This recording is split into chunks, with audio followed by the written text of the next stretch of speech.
So hello guys, welcome back. स्वागत है आपका एक और नई वीडियो के साथ। आज का अपना एक टॉपिक है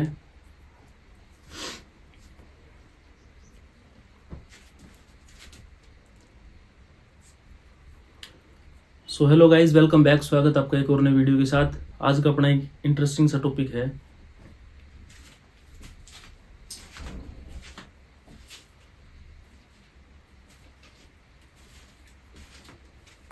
हेलो गाइस, वेलकम बैक। स्वागत है आपका एक और नई वीडियो के साथ। कैसे हो आप सभी? आशा करता हूँ सभी के सभी बढ़िया होगे, खुश होगे, अपने जीवन को आनंदपूर्वक जी रहे होगे और मेहनत कर रहे होगे पढ़ाई के लिए, या अपने जो भी तुमने टारगेट बनाया है, जिस भी एग्जाम को तुम टारगेट कर रहे हो उसमें भगवान तुमको सफलता जरूर दे। आज का अपना इंटरेस्टिंग सा टॉपिक है सिख साम्राज्य। ठीक है, या तो सिख साम्राज्य कहेंगे या सिखों के धर्मगुरु कहेंगे। 10 धर्मगुरु आएंगे सिखों के, और 10 धर्मगुरु आने के बाद सिख संप्रदाय वहीं पे रोक दिया जाएगा कि आगे से इनके कोई भी गुरु नहीं बैठेंगे। इनको जो व्यवस्था बनाई गई है मंजी प्रथा, उसी के अकॉर्डिंग लोगों को ज्ञान दिया जाएगा और इस धर्म को आगे बढ़ाया जाएगा। 10 गुरुओं के बाद में और कोई गुरु नहीं बना। तो स्टार्टिंग से देखते हैं। ठीक है, सबसे पहला गुरु है या गुरु नानक देव। ये सिखों का सबसे पहला गुरु है। इसके बाद दूसरा गुरु अंगद देव, तीसरा गुरु अमरदास, चौथा गुरु रामदास, फिर अर्जुन देव। ठीक है, चौथा गुरु रामदास, पांचवा गुरु अर्जुन देव। यहाँ से क्वेश्चन देखने को मिल जाता है कि सिखों का पांचवा गुरु कौन है। ठीक है, इसको शॉर्ट वीडियो में ट्रिक के साथ करवाऊंगा मैं। छठा गुरु है हरगोविंद, सातवां गुरु हरराय, आठवां गुरु हरकृष्ण, नौवां गुरु तेग बहादुर, इसके बाद 10वां गुरु गोविंद सिंह। यहाँ से इसको कंटिन्यू करेंगे गुरु नानक देव जी से। ठीक है, गुरु नानक देव जी 1539 तक शासन करते हैं। इनके बाद इनके शिष्य को बिठा दिया जाता है गद्दी पर। इनका जन्म होता है 15 अप्रैल 1469 को।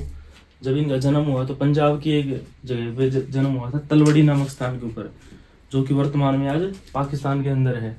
तो ऐसा कहा जाता है सिखों का वो कौन सा गुरु जिसका जन्म पाकिस्तान के अंदर हुआ था, तो सिखों का पहला गुरु नानक देव। ठीक है, इनका जन्म 15 अप्रैल 1469 को होता है पंजाब के तलवड़ी नामक स्थान पर। तलवड़ी वर्तमान में पाकिस्तान में, जिसका वर्तमान नाम ननकाना साहिब है। ननकाना साहिब क्यों है? क्योंकि गुरु का नाम भी नानक देव था, नानक देव से नाम पड़ा ननकाना साहिब। ठीक है, इनके पिता का नाम था कालू जी मेहता। इनको कालू जी कहते थे सभी के सभी, और मेहता ये नाम के आगे लगाते थे। जो अभी भी चलता आता है, मेहता नाम से जितने भी लोग रहते हैं सारे पंजाबी रहते हैं। इसके बाद माता का नाम तृप्ता देवी था। 15 अप्रैल 2026 को इनकी ये क्वेश्चन देखने को मिलता है प्रत्येक बार की इनकी अब की बार कौन सी जयंती मनाई गई। तो हाल ही में इनकी 15 अप्रैल 2026 को 557वीं जयंती मनाई गई है।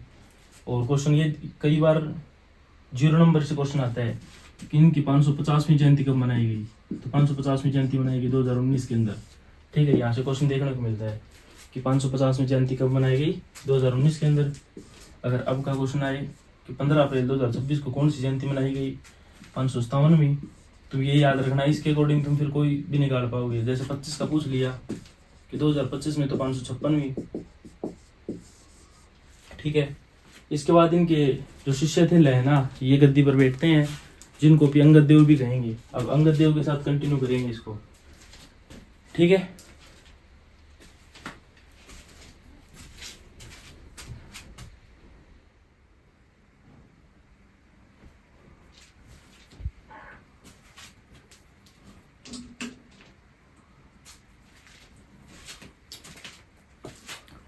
इसके बाद आगे देखते हैं दूसरे गुरु अंगद देव को। ठीक है, 1539 से 1552 तक बैठेंगे। इनके बारे में महत्वपूर्ण चीजों को देखेंगे, बल्कि प्रत्येक गुरु का जन्म और मृत्यु और स्थान ये सब नहीं देखेंगे, बल्कि ये देखते जाएंगे कि 10 गुरुओं में से किस किस ने क्या क्या महत्वपूर्ण कार्य किए। ठीक है, ये हुमायूं के समकालीन रहते हैं, क्योंकि 1539 से 52 तक हुमायूं का शासनकाल था। 1530 से लेके 40 तक, फिर 1555 और 56 में हुमायूं का शासनकाल था। तो हुमायूं के समकालीन थे ये। इन्होंने गुरुमुखी लिपि की भाषा का आविष्कार किया, जो पंजाबियों की भाषा है। सिखों की जो भाषा है गुरुमुखी लिपि। ठीक है, याद रखिए, दूसरे गुरु ने शुरू किया इसको। और नियमित रूप से लंगर प्रथा शुरू की। लंगर प्रथा जैसे तो बैठ के खाना खिलाना होता है, पर अनियमित रूप से सिखों के पहले गुरु नानक देव जी ने शुरू कर दिया था, और नियमित रूप से इन्होंने शुरू किया लंगर प्रथा को। ठीक है, हुमायूं ने अंगद देव से आशीर्वाद लिया था, तो जब ये डेथ हो जाती है इनकी, तो तीसरे गुरु पर बैठाया जाता है अमरदास को। अब सिखों के तीसरे गुरु थे अमरदास। मतलब मुगलों से इनके जो संबंध थे पहले ठीक थे, क्योंकि हुमायूं आशीर्वाद लेने गया था, तो हुमायूं का जो बेटा है अकबर, वो भी इनके संपर्क में रहेगा। अब सिखों का जो तीसरा गुरु है उसका नाम है अमरदास। 1552 से लेकर 1577 तक ये भी मुगलों के साथ ठीक संबंध रखता है। ये अकबर का समकालीन था। ठीक है, पर इसकी डेथ हो जाती है, और 1574 में बैठता गद्दी पर गुरु रामदास। तो सिखों के चौथे गुरु हैं गुरु रामदास। अब गुरु रामदास हैं जो, ये अकबर के साथ बढ़िया संपर्क में आ जाएंगे, और अकबर इनको जमीन देगा 500 बीघे। अब 500 बीघे जमीन देगा, तो वहाँ पे फिर ये एक शहर की स्थापना करेंगे, रामदासपुर या फिर अमृतसर। ठीक है, ये अकबर के अच्छे मित्र थे। 1577 में 500 बीघा जमीन अकबर ने इन्हें दी, जहाँ अब रामदासपुर या अमृतसर शहर बनाया गया है। अमृतसर शहर के अंदर आगे जाके गुरु अर्जुन देव गोल्डन टेम्पल के अंदर हरमिंदर साहिब नाम से गुरुद्वारा चालू करेंगे, जो अब तक चलता आ रहा है। मतलब गुरुद्वारे में खाना पीना हमेशा फ्री रहता है। ठीक है, इसके बाद गुरु अर्जुन देव को देखेंगे तो सिखों के 5वें गुरु हैं। 1581 से 1605 तक ये सिखों के 5वें गुरु हैं। इन्होंने गुरु ग्रंथ साहिब की रचना की। इसी गुरु ग्रंथ साहिब के अकॉर्डिंग आज सिख धर्म चला हुआ है। इसी को देखते हुए सिख धर्म की बुनियाद अब तक टिकी हुई है। ठीक है, इन्होंने इस गुरु ग्रंथ साहिब की रचना की। इनको सच्चा बादशाह भी कहा जाता है, सच्चा बादशाह। 1589 में गोल्डन टेम्पल में गुरुद्वारा हरमिंदर साहिब की रचना की इन्होंने। गुरुद्वारे की स्थापना करवा दी इन्होंने।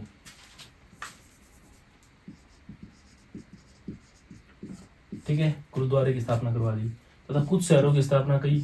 करतारपुर, तरनतारन और गोविंदपुर, ऐसे कुछ शहरों की स्थापना की। और 1605 में अकबर की मृत्यु हो जाती है।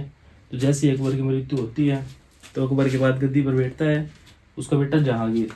पर अकबर उसको खुसरो खां को गद्दी पर बैठाना चाहता था। ठीक है, जो जहांगीर का बड़ा बेटा है। अब वो विद्रोह कर देता है इस जहांगीर के खिलाफ, युद्ध लड़ता है जहांगीर के खिलाफ, कहीं कहीं पे विद्रोह चालू कर देता है। तो जहांगीर उसको पकड़ने के लिए भेजता है, तो वो भाग के अर्जुन देव के पास चला जाता है, सिखों के पास में, गुरु के पास में। और अर्जुन देव उनकी आर्थिक मदद भी करता है और उसको अपने महल में छुपा लेता है। तो ये बात जब जहांगीर को पता चलती है, तो जहांगीर इसको अर्जुन देव को मरवा देता है और अपने बड़े बेटे को अंधा करवा दिया जाता है। ठीक है, और फिर खुद गद्दी पर बैठता है जहांगीर और राज करता है 1605 से 1627 तक। इसके बाद फिर सिखों का छठा गुरु आ जाता है, गुरु हरगोविंद साहिब। ठीक है, 5वें गुरु की डेथ करवा दी जहांगीर ने। अब तक मुगलों के साथ ठीक संबंध बने हुए थे, पर अब मुगलों के साथ संबंध बिगड़ जाएंगे इनके, और यहीं से मुगलों की और इनकी सिखों की दुश्मनी शुरू हो जाएगी। ठीक है, 1605 से 1644 तक गद्दी पर रहेंगे ये सिखों के छठे गुरु थे। इन्होंने एक सेना का गठन किया ताकि जब भी कोई अटैक करे या मुगल अटैक करें तो बचाव किया जा सके, ताकि मुगलों से समय समय पर युद्ध लड़ा जा सके। ठीक है, तथा अमृतसर शहर की किलेबंदी करवाई इन्होंने। तो मतलब अमृतसर शहर को प्रोटेक्ट करके रखना है मुगलों से, तो इनकी किलेबंदी करवा दी थी। इसके बाद हरगोविंद के सब बाद में देखेंगे हर्राय, सिखों का 7वां गुरु। ठीक है, अब आगे देखते हैं।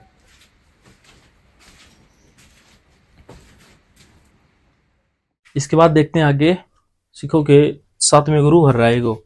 ठीक है, इनका कार्यकाल 1644 से 1661 तक का रहा है। ज्यादा कुछ महत्वपूर्ण है नहीं है। ये सिखों के 7वें गुरु हैं। ये शाहजहां के समकालीन है, क्योंकि शाहजहां का जो कार्यकाल है 1627 से 1658 तक का रहा है। इसके बाद देखते हैं सिखों के 8वें गुरु हरकिशन को। 1661 से 1664 तक 3 वर्ष रहते हैं ये सबसे कम उम्र के गुरु माने जाते हैं, मात्र 8 वर्ष के। ठीक है, इसके बाद नेक्स्ट जो गद्दी पर बैठते हैं गुरु तेग बहादुर है। गुरु तेग बहादुर बहुत महत्वपूर्ण है सिखों में, क्योंकि ये गुरु तेग बहादुर लड़ाई लड़ते हैं औरंगजेब के खिलाफ में, और इनकी हत्या करवा दी जाती है। इसको पूरा डिटेल में देखेंगे। पंजाब में इन्होंने आनंदपुर साहिब की रचना की, और 1675 में औरंगजेब ने तेग बहादुर की हत्या करवा दी। ये उस समय की बात है जब औरंगजेब ने सभी को धर्म परिवर्तन करने के लिए फोर्स करना चालू कर दिया था। क्या करता था, पंडितों को मुस्लिम धर्म देने के लिए फोर्स करता था। तो बहुत सारे पंडित इकट्ठा होके और इसके पास जाते हैं, तेग बहादुर के पास। तो तेग बहादुर कहता है तुम जाओ वापिस से और औरंगजेब को कह दो कि अगर तुम तेग बहादुर का धर्म परिवर्तन करवा देते हो तो हम सब धर्म परिवर्तन कर लेंगे। तो औरंगजेब के पास जाते हैं और औरंगजेब को कह देते हैं कि तेग बहादुर नाम का व्यक्ति है जो सिखों का 9वां गुरु है, उसका धर्म परिवर्तन करवा देते हो तो हम सब धर्म परिवर्तन कर लेंगे। फिर औरंगजेब इसके ऊपर अटैक करता है और इसकी पूरी फैमिली को उठा लेता है तेग बहादुर को। इनके भाइयों को मरवा दिया जाता है, इनके बीवी बच्चों को जला दिया जाता है, कुछ को दीवार में छीन दिया जाता है। इसके बाद गुरु तेग बहादुर को लाल किले के बिल्कुल सामने चांदनी चौक है, वहां के ऊपर बिठाया जाता है और पूछा जाता है धर्म को स्वीकार करोगे या नहीं। तो ये मना कर देते हैं। मना कर देते हैं तो वहीं पे इनकी गर्दन को काट दिया जाता है और धड़ को पूरे चांदनी चौक में घुमाया जाता है। जहाँ पे इनकी गर्दन कटती है वहीं पे गुरुद्वारा है आज के दिन, शीशगंज साहिब।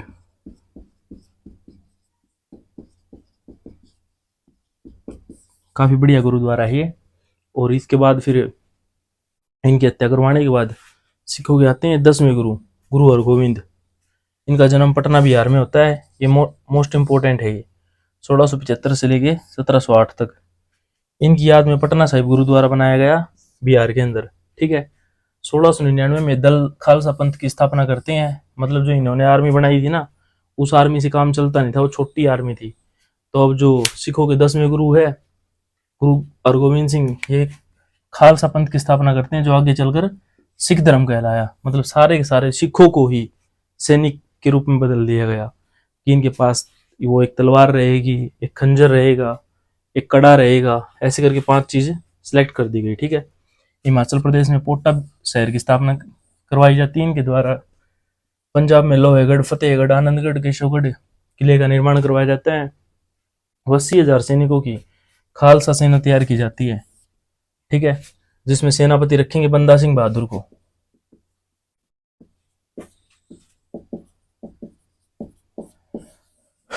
काफी बढ़िया व्यक्ति, इसको इसको आगे बंदा सिंह बहादुर को ही देखेंगे। 1708 में पठान अजीम नामक व्यक्ति के द्वारा इनके 10वें गुरु गोविंद सिंह की हत्या करवा दी जाती है। गोविंद सिंह की हत्या करवा दी जाती है और मरने से पहले इन्होंने अपना उत्तराधिकारी बंदा सिंह बहादुर को नियुक्त किया था, जो कि खालसा सेना के सेनापति थे। ठीक है।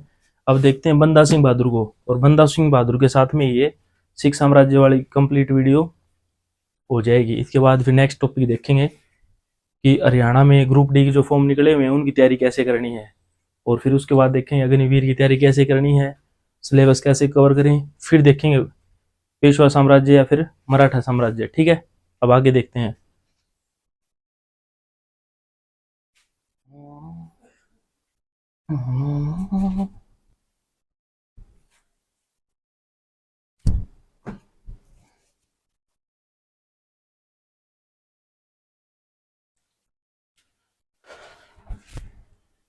इसके बाद आगे देखते हैं बंदा सिंह बहादुर को। बंदा सिंह बहादुर 1708 से लेकर 1716 तक सिख धर्म को बचाने का काम करता है। और जब बंदा सिंह बहादुर की डेथ हो जाती है तो उसके बाद जो सिख धर्म है वो 12 समुदायों में बट जाएगा, और 12 समुदाय को कहेंगे मिसल। ठीक है। अब इसको बंदा सिंह बहादुर का कंटिन्यू करेंगे। इनके बचपन का नाम था लक्ष्मण देव। इनका जन्म होता है कश्मीर के पुंछ जिले के रजौरी नामक स्थान पर। इस रजौरी में अब भी सैनिकों की ड्यूटी आती है।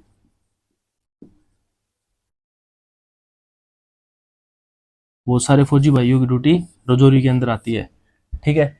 इसके बाद इनका बंदा सिंह बहादुर का वास्तविक नाम था वो माधव दास बैरागी था। गोविंद सिंह ने गुरु का पद समाप्त कर दिया था। जो गोविंद सिंह की डेथ हुई थी तो इन्होंने कहा था जो अब तक 10 गुरु आए हैं ये अब आगे से कोई गुरु नहीं रहेगा, जो गुरु का जो पद है वो खत्म कर दिया गया है। अब उसके बाद जो अर्जुन देव ने जो ग्रंथ लिखा था इसको आदि ग्रंथ कहेंगे, जिसमें बाद में सुधार करवाया गया, या फिर गुरु ग्रंथ कहेंगे। इस गुरु जो ग्रंथ है ना, इसी को मतलब रीड करके तुमको सारा, इसी को रीड करके तुमको जो सिख धर्म है इसको बचा के रखना है। ठीक है। मतलब इसी के अनुसार तुमको आदि ग्रंथ या गुरु ग्रंथ के अकॉर्डिंग ही तुमको सिख धर्म को आगे बचा के रखना है। इसके बाद बंदा सिंह बहादुर की मुलाकात गोविंद सिंह से कब होती है? नांदेड़ नामक स्थान महाराष्ट्र में हुई। फिर इनको पंजाब भेजा गया। जहाँ इन्होंने बंदा सिंह बहादुर ने नेतृत्व किया सिखों का राजनीतिक रूप से, और फिर इनको कहा, तब इनको गुरु बख्श सिंह की उपाधि दे दी गई राजनीतिक रूप से नेतृत्व करने की वजह से। बंदा सिंह बहादुर ने गुरु नानक व गुरु गोविंद सिंह के नाम से सिक्के चलवाए थे। जो बंदा सिंह बहादुर है इसने गुरु नानक व गुरु गोविंद सिंह के नाम से सिक्के चलवाए, ठीक है। 1712 में बंदा सिंह बहादुर की छोटी सी युद्ध होता है अभियान के अकॉर्डिंग। बहादुर शाह प्रथम रहता है जो उसको मार दिया जाता है 1712 के अंदर, और फिर फर्रुखसियार गद्दी पर बैठता है जिसको सैयद बंधु गद्दी पर बैठाते हैं, ठीक है। और सैयद बंधु और ये फर्रुखसियार मिलके 1716 में युद्ध करते हैं। फर्रुखसियार तथा सैयद बंधु ने मिलकर बंदा सिंह बहादुर की हत्या करवा दी जाती है, ठीक है। इसके बाद बंदा सिंह बहादुर की डेथ हो जाएगी, और बंदा सिंह बहादुर के मरने के बाद जो सिख धर्म है वो 12 समुदायों में बढ़ जाएगा। उस एक समुदाय को मिसल कहेंगे। अब जो एक मिसल है उसका नाम है सुक्कर चकिया मिसल। सुक्कर चकिया मिसल में एक राजा है रणजीत सिंह, सबसे पहला स्वतंत्र शासक घोषित कर लेता है खुद को सुक्कर चकिया मिसल के अकॉर्डिंग। और फिर रणजीत सिंह और जमान शाह के बीच में युद्ध होता है, और युद्ध के अंदर जमान शाह हार जाता है युद्ध को, और फिर महाराजा रणजीत सिंह को कोई नूर का हीरा गिफ्ट दे देता है वापिस से, ठीक है, जो कि नादिर शाह लेके गया था 1739 में। अब वापिस हीरा अपने पास आ गया है रणजीत सिंह के पास, तो रणजीत सिंह से हीरा आगे जाता है दलीप सिंह के पास, और दलीप सिंह इसको गिफ्ट कर देता है विक्टोरिया को, जो ब्रिटेन की महारानी है, ठीक है। अब आगे देखते हैं स्टार्टिंग से। बंदा सिंह बहादुर को मार दिया गया। जब बंदा सिंह बहादुर नहीं रहा तो सिख धर्म को संभालने वाला कोई व्यक्ति नहीं रहा, तो सिख धर्म 12 समुदायों के अंदर बट जाता है। अब जिसमें मिसल कहा जाएगा, एक एक समुदाय को मिसल कहेंगे, तथा एक महत्वपूर्ण मिसल थी सुक्कर चकिया मिसल, ठीक है, जिसका स्वतंत्र शासक हुआ महाराजा रणजीत सिंह, और आगे चलता गया फिर दलीप सिंह। अब दलीप सिंह के बाद कौन शासक बनेगा? दलीप सिंह के बाद गवर्नर का शासन चला जाएगा, और इनको पेंशनकारी बना दिया जाएगा। पेंशनकारी बना के इनको लंदन भेज दिया जाएगा, और वहीं से ये बस पेंशन लेते रहेंगे, और राज्यपाल का शासन आ जाएगा, ठीक है, गवर्नर रूल लग जाएगा अंग्रेजों के द्वारा। इसी के साथ अपना ये टॉपिक कंप्लीट हो गया है सिख धर्म वाला।